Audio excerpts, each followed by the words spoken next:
All right, if you didn't get a packet, they're making some more. They're making a couple hundred more, and they're going to pass them out when they get them all out, okay? Put out 2 sheets, that 2024 benefit highlights and then I took notes.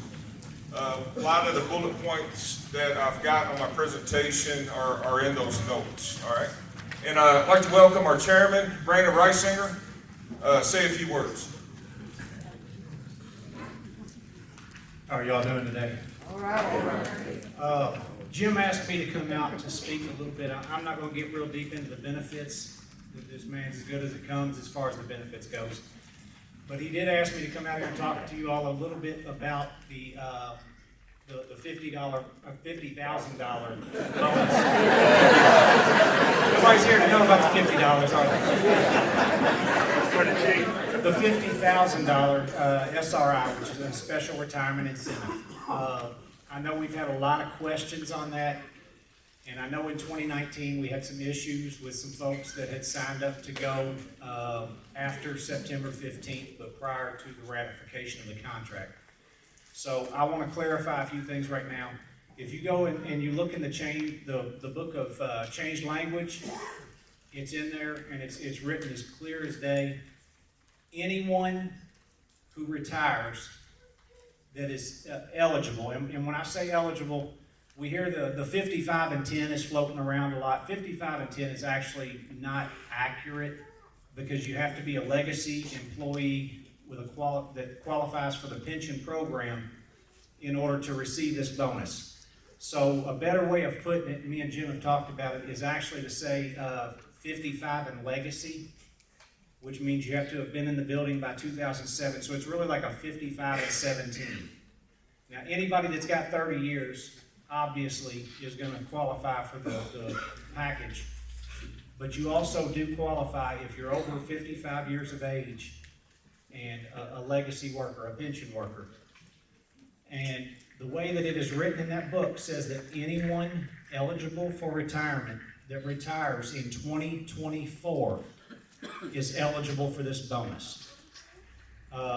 We had a lot of questions about if I'm going January 1st and we can't sign up for this bonus until February, how do I know I'm going to get the money? Because it's written clear as day in that book. I went to our servicing reps and talked to International, and I asked them to try and get the company to put out a bulletin that would clarify on that. The company was not interested in doing that. And the reason being, if you look around this room, even though we've got 2 plants represented here, if all of you all left January 1st, both of those plants are going to have real big problems on January 2nd. Plain and simple. So the company did not want to put that in writing because they were afraid everybody would go and jump January 1st. That being said, any of you that have or plan to sign up for January 1st or February 1st are going to receive the $50,000 bonus. Now, let's say you signed up for January 1st and you might be burning your time. You might be going out, tomorrow is your last day. That's fine. You go ahead and you burn your vacation time. You're going to start your retirement on January 1st. What you're going to have to do, and I know I've had a lot of questions too. I put in a YouTube video last week that it looks like the dates for the signups on that are going to be the last week of January and the entire month of February. That is not set in stone. It's not written. That was a conversation that I had with International. We were talking about this as well. It does look like those are going to be the dates. They just have not been put out yet. So we're thinking, and I don't have a calendar in front of me, but I think that Monday is like the 27th of January. They should open then, and they're going to close on Friday, which would be March 1st. So let's say that you do your walk-around day tomorrow, go burn your vacation time, you start your retirement January 1st. When we get into that open window, you're going to have to come back up and you're going to have to sign the form to request your $50,000. Now, at that point, that is not a will I get it or will I not get it. You will get that money. You're just going to have to come back up and fill the form out to get it. If you're already retired, January 1st or February 1st, and you go sign that form, 4 to 6 weeks is what they're telling us before you will receive that check. if you are one of the folks that signs up during the window to go later on, and let's say that you end up with a date of April 1st as your leave date, you're gonna receive that check 4 to 6 weeks from April 1st. So if you're already gone, when you sign up, you're looking at 4 to 6 weeks. If you're not, you're looking at 4 to 6 weeks from your actual retirement date. Hopefully that hits on the questions that we've had about the 50,000. I wanted to clarify that, and I asked Jaggers to if he wanted to come down today. I know we've got a lot of KTP folks here. He had something going on, he wasn't able to make it, but we've discussed this over and over, and I'm telling you right now, we were sitting there when Brandon Keats and Scott Eskridge looked at the head of labor affairs and said, so we're on the same page. This means that anybody that leaves January 1st and beyond, and they said yes, if they retire in 2024, they will receive the bonus. So I wanted to clear that up for everybody because I know there has been a lot of questions, and we were not, like I say, we weren't able to get the company to put it in writing for the reasons that I stated earlier. You know, they're scared to death that this entire room goes and signs up and leaves on January 1st. When we sign up, where do we sign up? Labor? Well, yeah, if we leave, we can make it a plan. You know what, if we have to, we'll make them put a labor rep up there in the glass doors right there at the front of the building. Or we'll have them buzz you in either way, but we'll get you back in to sign the forms. Right. Sir, didn't we get a nail on that same handshake agreement on an equity of sacrifice agreements? Oh. Did the company promise us stuff, but we didn't have it in writing? Well, we've got it in writing. January 1st of 2024 falls in 2024, and the language states anyone that retires in 2024. I can see the company saying, no, you retired December 31st. No, sir. When you retire, and I'll cover that, you retire on the 1st of the month. Your last day worked is going to be December 31st, but you retire on the first day of the year. Okay? I don't Yes, sir. I don't trust Ford Motor Company. Well, then retire March 1st. Okay? But I ain't arguing about it. I'm asking for a friend. Yes, sir. I know the way this company operates, and I'm not having my head in the sand, okay? I'm not planning on going. But I know a lot of people are. There's gonna be a lot of pissed off people if they can beat out 50,000. If the company lies. All right. We good on the 50? Anybody else with questions about that bonus? Rob? I don't think a lot of people know because of the contract, we got, 2 family days back. Anybody that goes January 1st, they're not gonna get those days, right? Right. And what about personal time? You'll lose all your I- personal time also? Let me get to my thing, man. I got you. Anything on this bonus, and then we're gonna get him out of here. We're gonna start class. Okay? Yeah, sir. Sign up to retire. You can back out to retire all the way up to the last day. Now, as far as this thing that they had, I don't think they can't make you retire. Can they? So, yes, actually they can. Now, so the way it's gonna work, for anybody that signs up, let's say you sign up the day the window opens, they're gonna have 2 forms up there. There's gonna be one to sign up, and there's gonna be one that says, I changed my mind. Up until the last day, you can go up there and you can sign the second form and say, I changed my mind. Now, once we get to that last day, if you've got a form in that says I'm going and I'm taking it, they're gonna set a date for you and you're gonna be going.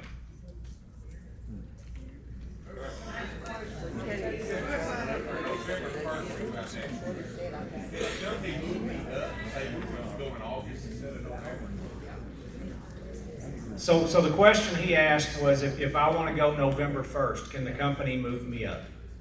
And the answer to that is actually yes. Now, one of the discussions that we had, they're supposed to come back to everybody, and we're gonna try and make that happen too. I'm hoping that everybody in here that is thinking about signing up will sign up earlier and not later, because the discussion that we have with them, we want them to come back to everybody and tell them when they're gonna set them up for, before that window closes so that you can change your mind if you would like to. So what it's gonna look like, we're probably gonna have a meeting once a week, and I'm sure that Jaggers will do the same thing over at KTP. We're gonna meet with the company once a week. We're gonna look at who we've got signed up, what classifications they're in, and what they've requested. So the company doesn't wanna take and strip out any classifications all at once anyway. Now, if I've got somebody that's a base operator, they're probably gonna look at trying to get them out sooner rather than later, as long as it doesn't put them in a jam as far as manpower goes. But a lot of you guys are not base operators anymore. They could. What? Again, they're gonna come to you with those dates now. Again, if you're January 1st, February 1st, you're locked in because you weren't a part of that window anyway. But if you sign up during the window, and let's say that you put in that you want April, yes, they could come back and say, we can't let you go till June. That is a possibility. And if you sign up for November, they could come back and say, you know what, we're getting you guys out by August. But that said, we're gonna be involved in those conversations with them as well. We're gonna try to meet the needs of everybody the best we can, because we know, let's take shop repair for instance, Rob. They don't wanna strip every hoist out at the same time, so we're gonna sit down with them, and if you're asking for April, and we've got 2 other shop repairs, one of them wants July and one of them wants October, we're gonna try and meet all of those. We're gonna try and spread them out the best we can. Now, if they look at us and say the last one's going in August, then the guy that wanted October may end up with August, but we're still gonna try and get the guy that wanted to go sooner to be able to go sooner, and the guy that wanted to stay longer to be able to do that as well. Does that mean it's gonna go by seniority on dates then? If we end up, let's say that we've got 20 people that said, I wanna go April 1st out of a particular classification, and they say, there's no way we can send 20 in 1 month, then yes, seniority is gonna prevail on that. Get one guy over here, right behind you. Go ahead. I'm gonna get retired towards the end of next year. I will be 59 in July. That is shit. How many years service? It'll be 29 in September. You need to look at your numbers, and we're gonna talk about money here in a second, okay? You may wanna consider working your 30, because that's gonna cost you a lot of money. Okay? You would be. Yes. There's one more over here, sir. Yeah, I'm just curious about the 50,000. Is that a check or that just goes to the 401K or is it either or? Gift card. We got jokes. It'll be deposited in your account. Direct deposit. Sir. Can you max your 401K out with the 50? Sir? Can you max your 401K out for the year? You cannot put that 50K in your 401K. None of it? I don't believe so, no. Because it's paid after you retire. So we actually asked the question about being able to put the 50,000 into your 401K, because some folks, let's face it, they're gonna go out and work somewhere else for a while, don't necessarily need that 50,000 right away, whatever the situation might be. It was not the company, it's actually because of federal laws, and what Jim said is correct. Once you retire and you're no longer an active employee, you're not allowed to put company funds into your 401K. So, based on federal law, it wasn't something that we could do. I have a quick question. We appreciate all this information and help, but will there be another session like this? I mean, we're full house and some people can't hear, people Yes, all in the ma'am. back. Well, I'll be honest with you. They came to me and like I said, I'm volunteering. Right. I'll volunteer to do another one if they want to do another one, okay? Okay, All right. I'm not getting paid to do this. We It's my understand. time just like it's on your time. right, we okay? appreciate you. That's what I said, appreciate you. Go ahead. If you have it in writing, can we see it in writing before we sign our name in the dotted line? It's in the book. It's in the sign-out book. You can print off the page right online. In fact, we print some of those copies. Yeah, let me see if I can get some We'll have pages some printed. pages right off the I'll sign. try and get some printed up and put them out here at the table on the way out. It says that we Sir. retire in 2024, we'll get the 50,000. Yes, Yep. yeah, I'll the print the contract. language and get it out there. What's yours? Hold on. Let's get these questions on this 50K out, and then we'll start this retirement class. If not, we're going to be here till midnight. Sir. The sign-up window is not definite yet. He says he believes it will be January 27th to March 1st, but nothing's definite yet, okay? They don't have that yet. Sir.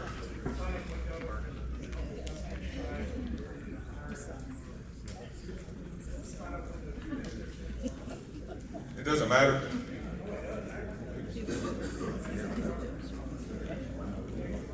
In the year of 2024 up to December 1st, you will be allowed to grow in. So if you're going to get your 30 years of credits right before Thanksgiving, no, they can't come to you and tell you you have to go October 1st or November 1st, and you come up short of your 30. If you grow in during that year, they are going to allow you to grow in during that year. So you would go once you have your 30 years credit. One more, the lady in the back. Happy holidays, everybody. Will there be an FAQ on the bonus? Is this what the sign out is 50,000? A list of questions that you will be putting out to the body so that all these questions can be condensed on some type of document that we can print online? He can do that. He'll do that. Okay. I'm not doing it. He can do it. And I say that with love because the benefits office, contrary to what everybody believes, we do not handle this buyout. Okay? Your benefits reps, myself, Herb, the alternates, Johnny and Adam at the truck plant, we do not handle that $50,000. Okay? That comes out of the job securities office. Okay? So your job securities rep. In fact, mine called me the other day and said, "Why you keep telling people I handle that?" And I'm like, "Because you do." Well, they didn't know. I want to clarify on that too. Your JSP reps. It's a joke. I'm not being mean. I'm just trying to make it funny, Jim. I'm not trying to be mean. The JSP reps do not actually handle the SRI bonus. Our JSP reps inside of the building. The JSP department up north does handle that bonus. So yes, your benefit reps don't have anything to do with it, but your JSP rep in the plant's not going to be able to help you with that either. If I get any questions that I can't answer or that I need clarification on, it would be the JSP department that I would reach out to. Wanda? If you have an outstanding balance on your Ford Motor Credit, will that come out of your pay? No. No. Some people said it did last year. It did in 2006 and When they took 7 that when they were $100,000 doing the separation packages. Apparently they did have some people that got hit for that, but no, if you're retiring, it's going to be different. This is a retirement incentive. It's not a separation package. All right. We good? All right. Now let's get started with what we all came here for. Well, unless somebody came for 50,000. All right. So, a quick question. All right. So, how many people here from the truck plant? Wow. Look at that. That's probably a third of the room, at least, huh? The rest of them are working today. Yeah, I heard they scheduled a Super Sunday, so we may be able to do another one of these, okay? All right, so let's get started. Am I eligible to retire? Legacy employees only hired in prior to November the 19th of 2007, and that's why I brought that up earlier, because I'm getting a lot of, I don't know what you call them anymore, the in-progression employees or the employees that hired in after that, because they keep throwing away around that number 55 and 10. You have to have hired into the plant before November the 19th of 2007. We're going to talk about two kinds of retirement. We're going to talk about the normal retirement, which is age 65 and have at least 1 year of credit service, which again, that doesn't apply anymore either because you got to be 65 years of age and have 17 years of service, okay? Or 16. And a regular early. You are eligible for early retirement if you retire between age 55 and 65. And again, there's that 10 years of credit service. I need to roll that out of there. Or retire at any age and have 30 or more years of credited service. And have seniority when you first meet the age and service requirements. When I say have seniority, it means you're not terminated. You haven't stopped your employment and then come in and trying to get a regular early retirement. That's something different. That's called a deferred vested retirement. So we're going to talk about these two here. What'd you say about the 10 years that it does apply? It doesn't really apply anymore because, I don't know, I'm no math genius. I did grow up in Shively. But 2024 minus 2007, 16 years, actually, because it started in November. Yeah, all right? So, locating your credited years of service. You can log into the website myfordbenefits.com, and under the Savings and Retirement tab, you hit the drop down, and it'll show what your credited years of service are. Right down there, and it'll have other dates. And a lot of these dates, we'll get phone calls on, it'll say, man, they got my dates wrong. Well, you got to look and see what it is. Earliest commencement date. If I'm over the age of 55, the first of the month is going to be whatever that next day is, okay, is what's going to be on there. Where it says reduced retirement amount. That means that'll be the same date, because if I'm over 55, I can retire with a reduced amount. The next one will be the earliest unreduced amount. And that's usually either the day that they're expecting me to have 30 years of service in, or age 62, whichever comes first. All right? It's 62 in 1 month. The next one is a normal retirement date. That date's going to show up when you're 65 years of age. Because I have people call a lot and they'll say, hey, man, they got my normal retirement date like 2030 something. I'm like, well, dude, you're going to be 65 years of age then. That's what a normal retirement date is. So, now, how much is my pension going to be when I'm retired? I tried to simplify this a little bit because you can get into math and it gets confusing. If you are single with 30 or 30 plus years of credited service under age 62 in 1 month, you will gross $3,465. All right? I don't care if you got 40 years in, 32 years in, 35 years in, 50 years in, if you hired in when you were 12, don't matter, okay? You will make $3,465. Now, if you're married and have between 30 or 30 plus years and under age 62, you'll make $3,465 minus survivorship, okay? If you're married, you have to take the survivorship, unless your wife, and some of them do, have to sign a waiver form. It has to be signed and notarized for them, and make sure that they understand that they're waiving the survivorship option, okay? Between age 55 and 62 in 1 month, and that would be the gentleman over here that not going to have 30, you're going to have 29 by the end, and you'll be 55. So that's your life income benefit reduced to your age plus the supplement. And everybody can be different because it depends on the rates. And I've got charts here that I'll show you. And then after age 62 in 1 month, your pre-retirement supplement is dropped. And you draw your life income benefit minus survivorship if you're married. And we're going to talk about that supplement. Your total pension payment is your life income benefit minus the survivorship option if you're married, plus the interim supplement until age 62 in a month. So your pension is divided into 2 parts. Wish I had that wireless mic, because I like talking with my hands. So your pension is divided into 2 parts. You've got your life income benefit and then your pre-retirement supplement. That old thing you'll hear people say, well, they deduct Social Security out of my pension. They do not deduct Social Security out of your pension, okay? Your pension is your pension. Social Security is your Social Security, all right? So,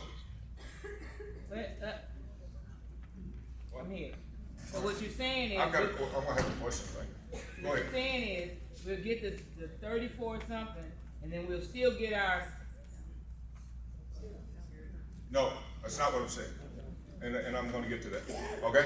All right. So, what is your life income benefit? It depends on what you do in a plant. Anybody in here who is a maintenance person or one of those, in LAP, they call them electrical something or another. They make more money than everybody else. They're D's. Okay? Now, if you notice, there's only 25 cents in between each one. So depending on your, and I put the new hourly rates up here, depending on your hourly rate, that is your benefit class code and that makes you an A, B, C, or D, and that's how we calculate your life income benefit. So I had a friend of mine, he got in maintenance a few years ago, and I said, you're close to retirement, you're getting in maintenance. He goes, yeah, and he goes, I want to get that higher retirement. I said, oh yeah? So what are you going to do with that $7.50? That's all it equates to on a 30-year pension, $7.50 difference between a D and a C, or $7.50 between a B or C and a B, or a B and an A. That's it, top to bottom. So your life income benefit is determined using the formula shown. Okay, so again, you take your number of years of service times the life income benefit class code, the A, B, C, or D, and then that's multiplied, and then that gets you your, and it's reduced due to your age. Like this gentleman, over here, like I was saying, when I say that his pension is going to be reduced, but if you have 30 years of service, your pension is not reduced. It's $3,465, and then you got your life income benefit. What I'm trying to show here is how it's calculated inside of that. I don't really want to spend a lot of time on this because it gets people's heads spinning when you start having to do the math. There's two ways to restore a life income benefit. There's that old adage, I got points. Everybody talks about points. Well, I got points. I can retire. What does points mean to you? Anybody? What does points mean? Huh? Age plus service? But what's that get you? Nobody knows. I have had people come in my office and say, well, I'm 58 years of age. I've got 27 years of service. I've got 85 points. I can get full retirement. I'm like, well, what's that mean? And he says, well, I get the same as what a 30-year person gets. I'm like, no, you don't. Ford's not going to give you 3 years, okay? It makes you, when you turn age 62, that previous slide shows a reduction in your life income benefit due to your age. And there's two ways to get that life income benefit back, okay? And that's your age and credited years of service total at least 85. And then when you turn age 62 in 1 month, that's when you get that bump up back. Now, if you've got 30 years, you never even notice any of this because the supplement, the 30 and out supplement makes up the difference. Does that make sense? No? Clear as mud, right? All right. Again, two ways. If you're not married and retire before age 62, your full life income benefit payable beginning month as retired. So 30 years of credited service and your age and credited service total at least 85. That's what restores your life income benefit to 100%. When you're at age 62 and you lose the supplement portion of your pension, you take your number of years of service times the A, B, C, or D, and then that's your pension. That's your gross pension minus the survivorship, okay, if you're married. And then that's it. That's how much you make at age 62. Ma'am? I'm 66. Okay, so age 66, there's no supplement for you. You just draw your life income benefit. Which is my retirement. Exactly, that's your pension payment. Yep. $1,800? How many years of service? 30 years. 30, so it would be 30 times A, B, C, or D, and then that's your pension payment. Okay? Sir? How much exactly is the survivorship? I'm getting to that. Next slide. This is the supplement, or actually 2 slides. So there's 2 types of supplement. Your early retirement supplement, known as the 30 and out. And I had a guy come by and he said, well, I want to know exactly how how much is the supplement? And I said, well, everybody's different. And it does. Everybody is different because it depends on how many years of service, and then it takes you up to the thing. You might have 30.1 or 30.2. Again, you don't really notice it because the supplement makes it all the way up, right to $3,465 minus survivorship. All right?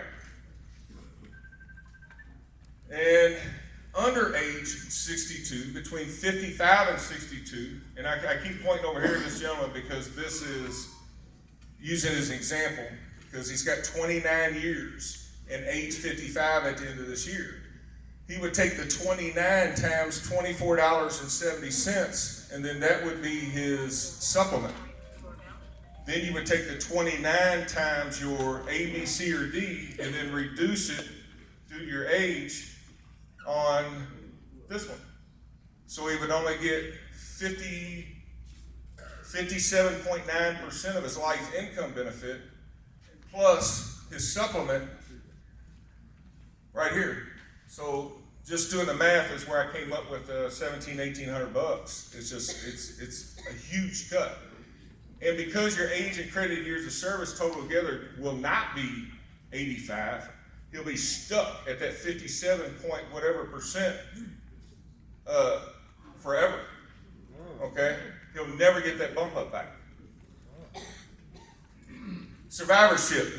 This is the chart for survivorship, and all of this information can be found in your green benefits book. And if you don't have one of those, you can go online at myfordbenefits.com and request another one. But all of these charts are right in your benefits book.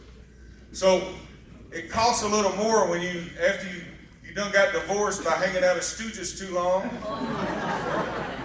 and you done picked up that young 15-year-old or 15 years younger hot wife. So it's going to cost you 10% of your life income benefit, okay? Whereas if you've got the plus or minus same age up to 6 years younger or older, the normal is 5% of your life income benefit. And this is for the 65% joint survivor. There are other options. There is the 100%, the 75%, and the 50%. Those cost a lot more, okay? You can also leave those to someone else, okay? And I've only seen a handful of people take the 100%, and a lot of them will do that when they find out they're terminal, have a terminal illness. They'll come in and be, man, I just found out, I only got a few months to live. We'll knock out the retirement, choose the 100% mark. That way we take care of their spouse. We know where they're going to go, but we want to make sure their spouse has, an option there, okay? So each one, as you get older, now if you've got if you are the hot wife or the hot husband, and you were the trophy one, and you're older, you're a lot older than them. 15 years don't cost anything. 15 years older, okay, it doesn't cost anything if your spouse is older, okay. At age 62, the supplement drops off. And here's where I talk about Social Security not being deducted from your pension. That's a myth. No matter what, at age 62 and 1 month, the supplement portion of your pension drops off and you just draw your life income benefit. That's it, okay? And a lot of people get a little angry after that supplement, but it is what it is. That's the contract. You are eligible for Social Security at age 62 if you were born after 1960 or later, and I think that's probably the majority of this room. If you were born before 1960, you get a little bit more percent. I think it's like 72%, depends on what year. But everybody born 1960 or later can get 70% of their total Social Security. It's 100% Social Security at age 67. Right around my age group, I was born in the late 60s, 68, 69, 70, all these people right around there, and it's kind of the majority of the room, okay? If you go on your socialsecurity.gov website, you can look and see what your 100% Social Security is and do the math and see what it would be. For me, it's right around $3,000, $3,100. And if I was to draw my Social Security at age 62, it's about $2,100, okay? So you would draw that so if I was to retire, I would draw that $2,100 and then my life income benefit on top of that. So that would be 30 years of service times the life income benefit factor minus survivorship if you're married, plus your Social Security. And again, you don't have to draw your Social Security. Some people don't. A lot of your financial people, they recommend supplementing your income out of your TESPI account if you've been a good saver over the years. And then wait till you're 67, and then draw 100% of your Social Security, okay? So there's that option. And then you've also got, some people still work, Now, if you start drawing your Social Security at age 62, so between your start date of your Social Security and your 100% mark, there is wage restrictions with Social Security. I think right now for next year it's around 24,000.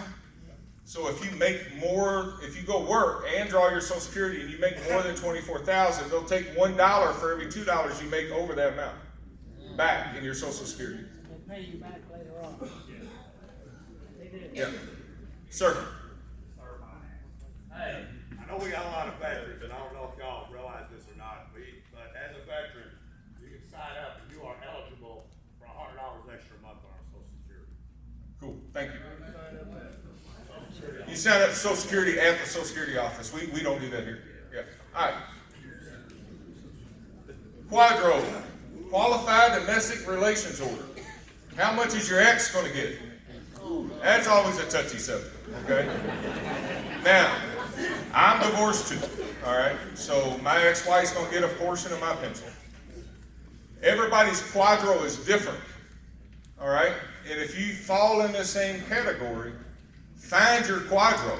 You need to know what's in that, all right? Because that dictates, not everybody is the same.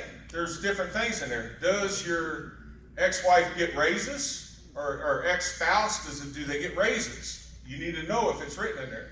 Do they get a portion of your supplement? That's written in there. Do they get any type of bonus? If it's written in there that they get a portion of any type of pre-retirement or retirement incentive, they're going to get some of that $50,000 everybody wants. Okay? It's all written in your quadro. Okay? And I don't need to show of hands, but I'm sure there's quite a few of you in here. I did have a guy in the office last week or week before, and I asked him, I said, Andy, do you know what's in your quadro? And he's like, no. And I was like, well, go home and see if you can find it, man. I have no idea where it is. He came back in 10 minutes. He said it was in the back seat of my truck. Okay. And if you're in there, I'm just laughing. I'm not making fun. It's just making a fun evening. Okay. But it was fun. But he brought it in here, and luckily, he had a good attorney that said, no, you don't get part. She did not get part of his supplement. She was, and the other thing is surviving spouse. She was not considered his surviving spouse. And that's the other thing you need to know. You need to know if that ex-spouse is still going to be your surviving spouse. If she's going to rape you through your pension and then turn around and then after you're dead, get more. Okay? It's in your quadro. And you need to know that because sometimes, and I've had situations where a member will die and find out that their ex-spouse is their survivor. Their new spouse that they've been married to for the last 20 years don't get nothing. They get dime, other than insurance. But the ex-spouse got the survivorship. Okay? So you really need, if you fall in that category, find your quadro and bring it in. Let's look at it. I'm well versed in quadros, unfortunately. Okay.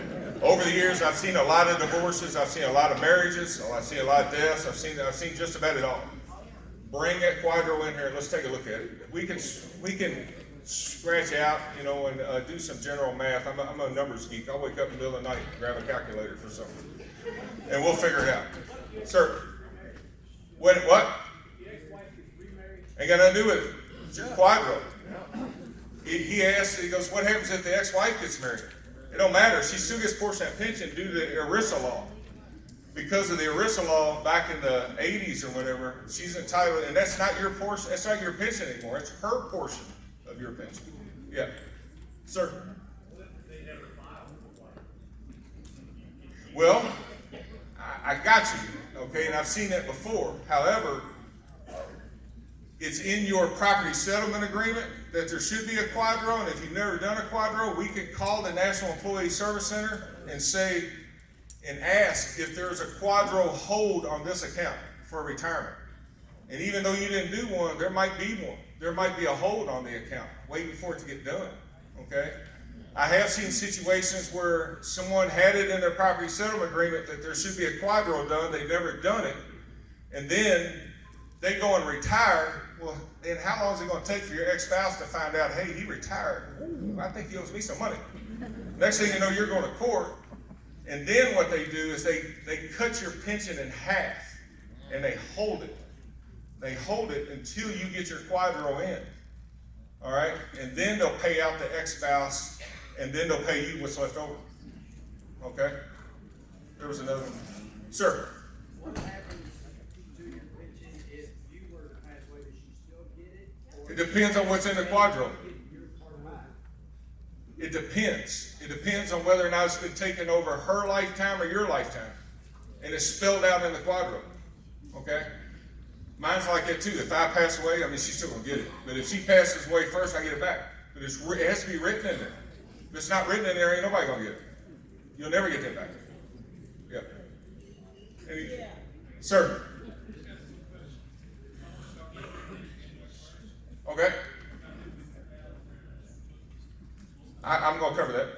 I got that. Yes. Qualified domestic relations order, that's like laws. That's the ERISA laws. Huh? No, this is government. I mean, this is the laws. It's a law, you know. It depends on how your quadro is written. Yeah. Sir? This quadro, my divorce decree, she signed off on everything, so is that already safe? Probably. Probably? Well, we'd have to call and see if there's a quadro hold on your account or not. Okay? And if there is, then they'll go in there and look and say there's not one. All right? I had a situation last contract where I had a divorced couple, and then they got remarried. Okay? But the quadro from the first divorce was still in there. So they had to go to the legal service, do a new quadro to say that the other one was null and void for her to be able to retire with her full pension that wasn't going to him. Okay? Come talk to me after. We'll figure it out. Okay? All right. Any other question about that? Nope. All right. Yes.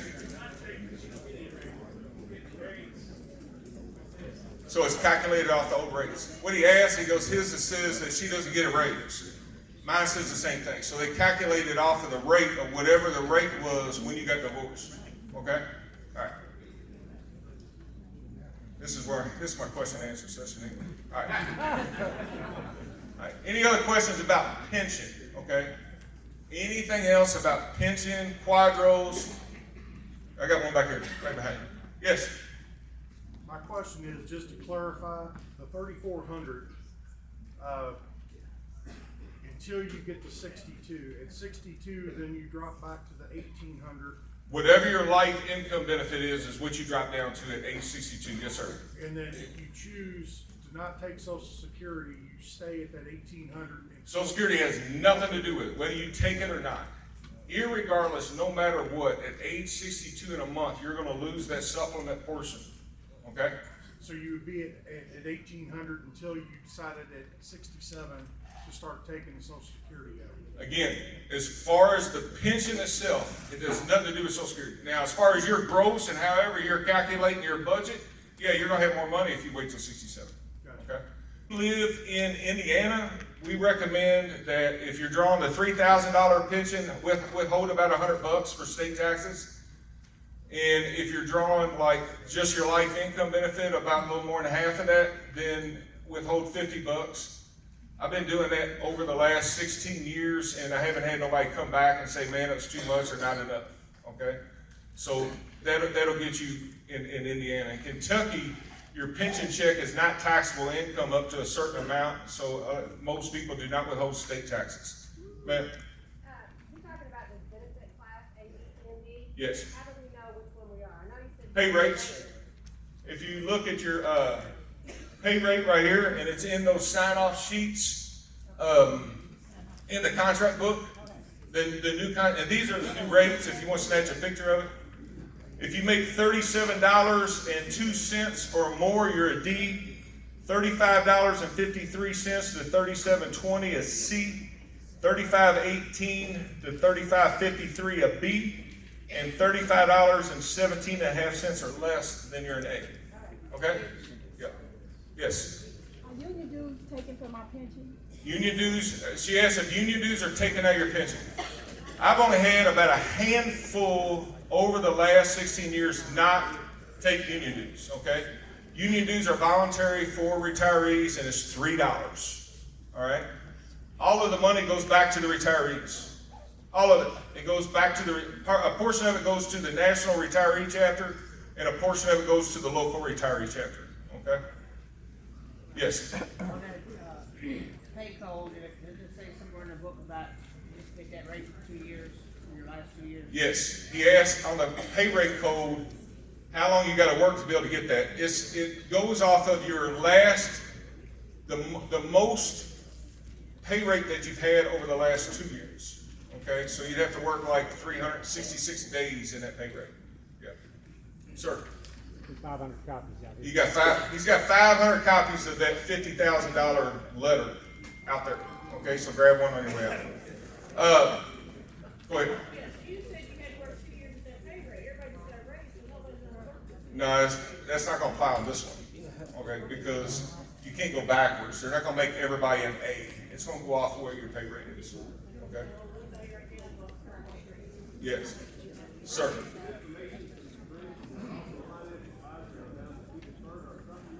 You're going to speak up. Can I get somebody with the other mics? Where'd they go? Talisha or, there you go. Grab another mic.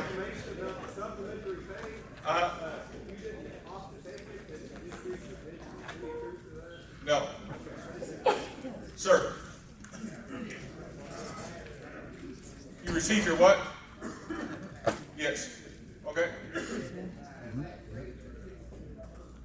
Okay. Anybody who's already signed up to retire, they've got the old numbers in there. The new numbers aren't going to post until December 18th. If you call the National Employee Service Center, that's a recording. However, the new numbers will be correct on your pension check. Okay? Everything will be recalculated on your pension.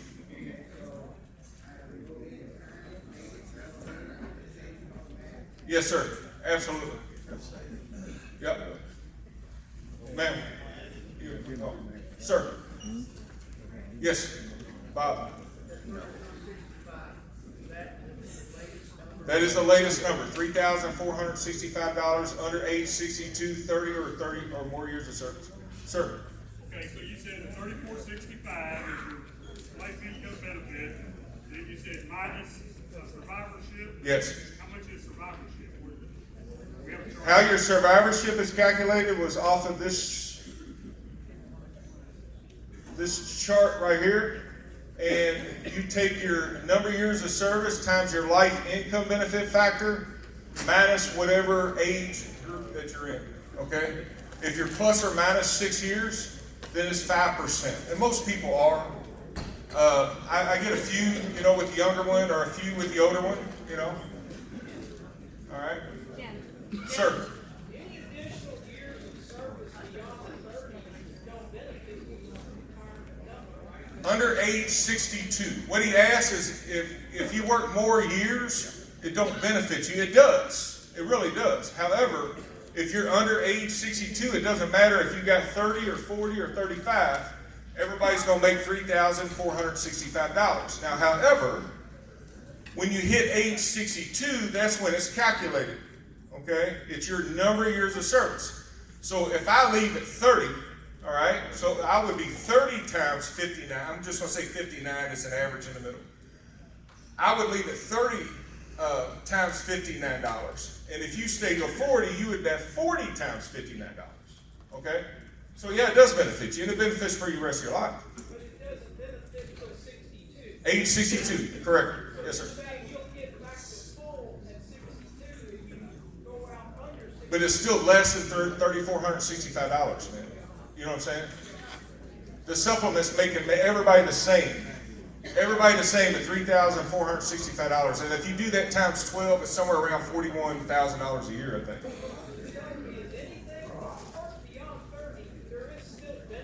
Absolutely. Yeah, you're going to make more money.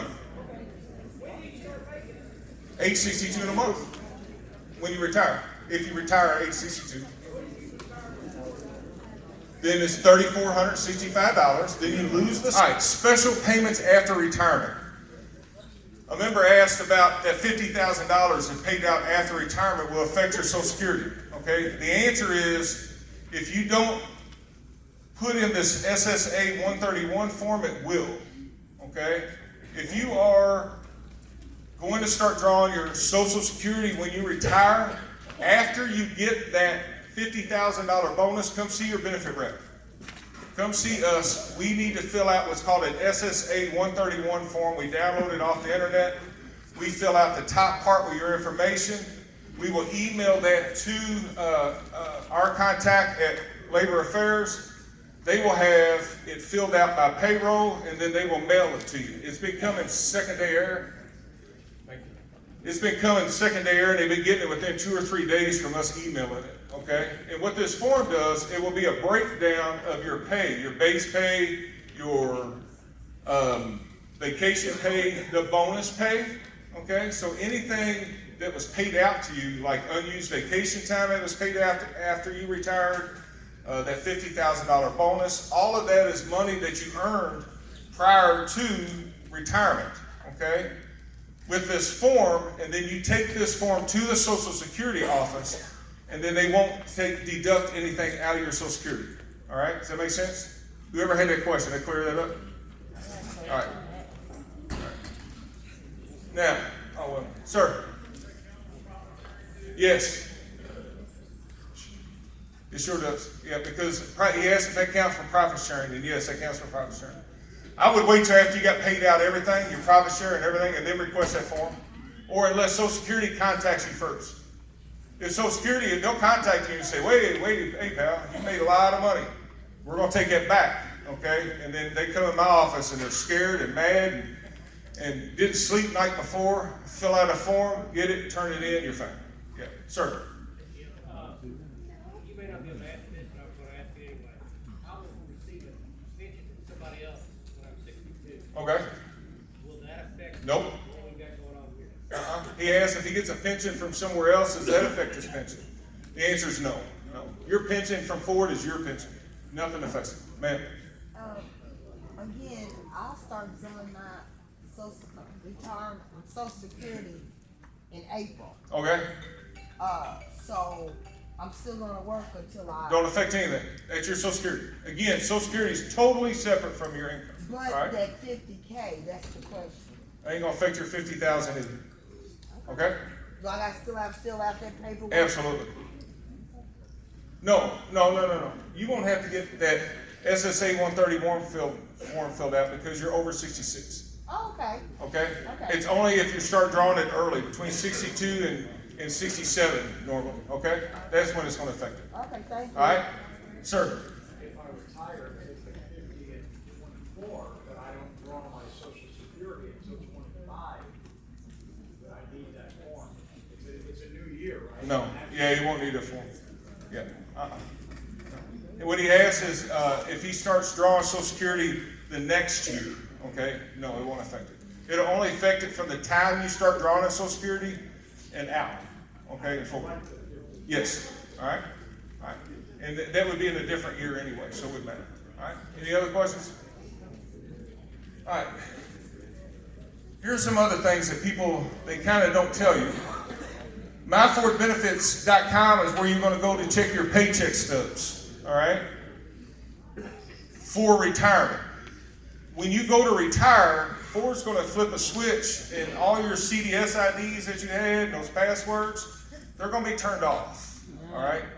If you want to check your active worker paycheck stubs, because that happens a lot, they'll be like, man, I need that paycheck stub or I need that W-2 from years ago, you won't have access to it.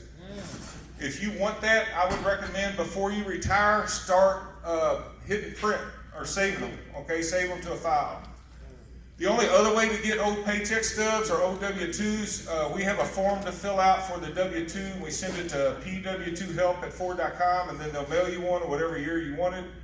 Or if you want paycheck stubs, you would email hpay@ford.com to get an old paycheck stub, all right? You see, that covers all of that. So anything you use at CDS ID or password is going to be turned off. Other Ford benefits, your A and Z plan. So it's X and Z plan. You'll no longer be an A plan, you'll be a Z plan when you retire. Z is exactly the same as A plan, they just call it Z. And then the employee purchase plan. You can go on the axz.ford.com site. However, you'll need to register as a retiree.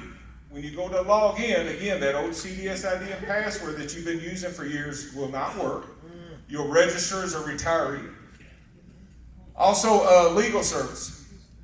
I recommend people get a will, and we do wills here probably twice a week, maybe here lately. All new cases go to the legal service. You have to call that 1-800 number, 1-800-482-7700. And then they do wills over the phone. Now, you don't really go and sit with the attorney anymore. They'll ask you all these questions over the phone. They'll mail it to you, and you need to get it witnessed by 2 people, and then have the witness's signature notarized. All right, and then I'm a notary here at the plant, here at the hall. Herb's a notary, and then Adam's a notary out at the Kentucky Truck Plant Hall. Tom. If I were to pass away, she wants to buy a vehicle, and She still gets a Z plan, yeah. After you pass away, she gets all the same benefits that you do. All right, in the event that you pass away. All the same.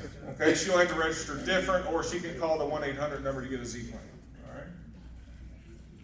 Other things, optional life insurance is handled through MetLife. You'll be able to carry your optional life, dependent life, accidental life insurance through MetLife, and you can have it deducted out of your pension payment. Now, the cost does go up a few pennies per thousand. We've got new price sheets. Actually, they just came out in the email last week. It's just a few pennies per thousand. The cost does go up. Now, however, we're getting up in age. You know, I'll be 55 in 2 weeks. So, actually, 1 week, next week. My cost is going to go up. All right? So, every nickel and dime birthday, your life insurance cost goes up. All right? So, 55, 60, 65, 70. That stuff goes through the roof. You know, and people, they'll come in there mad. Man, my pension dropped $200. Find out why. Well, did you just have a birthday? Yeah. How old were you? 75? That's what happens. Okay? It's like car insurance. If you stop paying on it, you're not going to get it back. All right? The life insurance is term life insurance. It's not whole life, so it's not a savings account.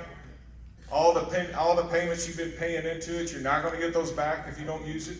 All right? If you stop it. Same way with car insurance. You use your car insurance, you don't have a wreck, you're not going to get that money back. All right?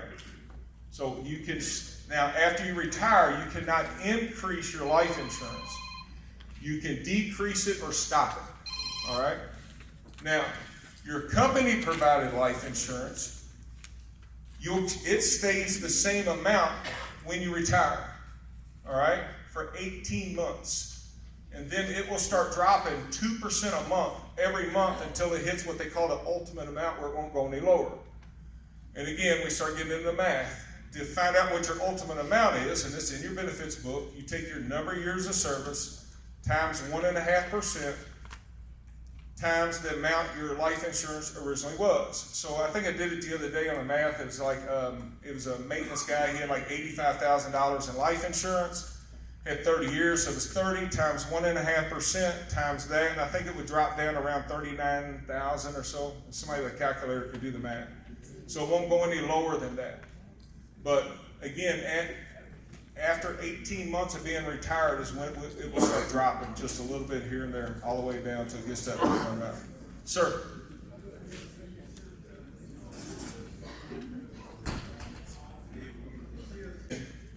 They'll need a letter, like some people, get a mortgage or different things, and they'll want to see that you got a lifetime benefit or what your pension payment is. So you call the retirement board at the 1-800-829-8833, and then after about 8 seconds, hit number 1, you'll get to a person. Request a pension benefit verification letter. They will mail it to you. They won't fax it, email, or anything else. They'll mail it to you. You'll get that in the mail, and it's good forever. It'll show on there that you have a life income benefit of whatever, a lifetime benefit of the amount. All right? Sir? What's that, sir? You You can't get it sooner. You have to be retired first. After you retire, you can get your life, the letter.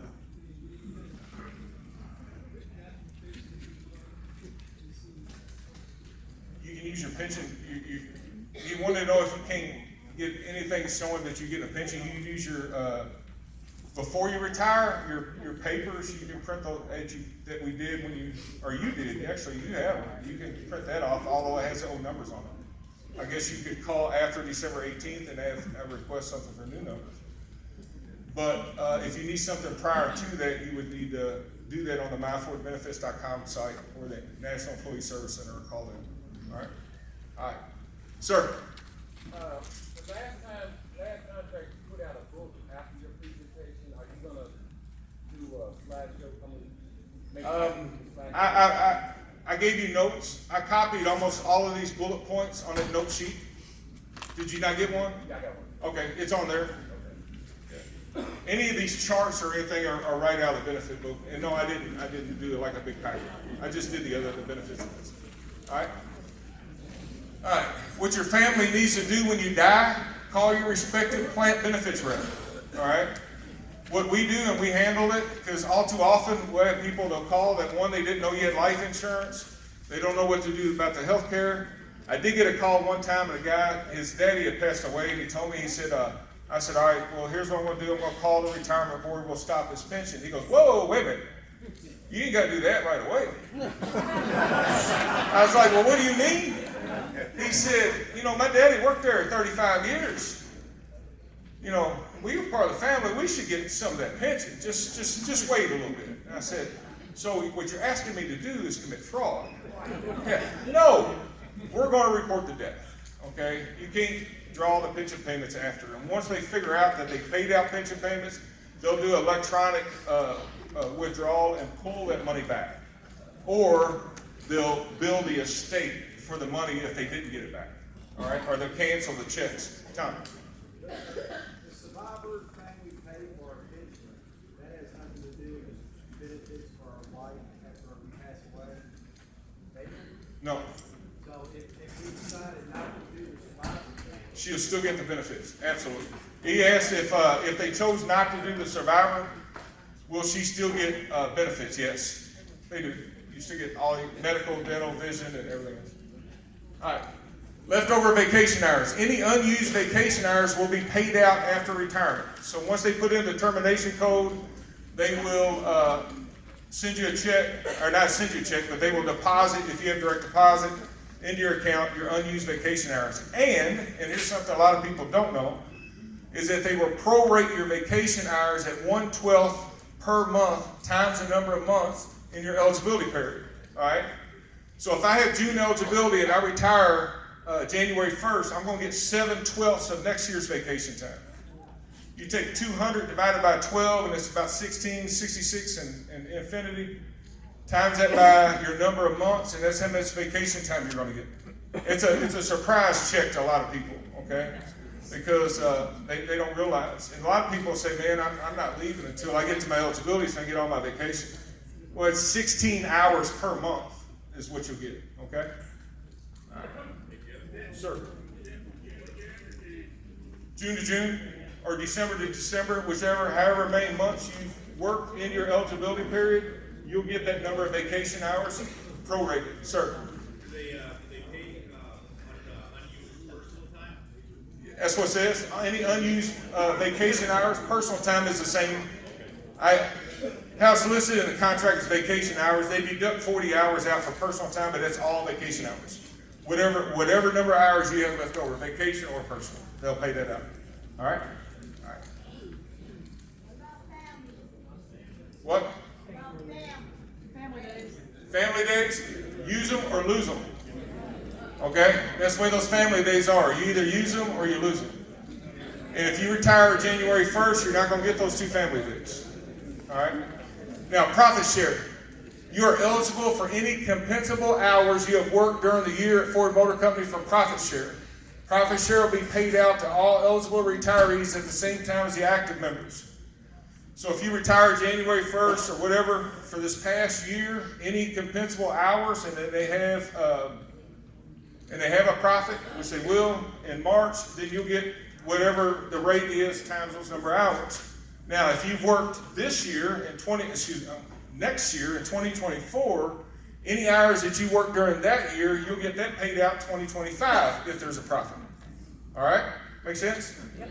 All right.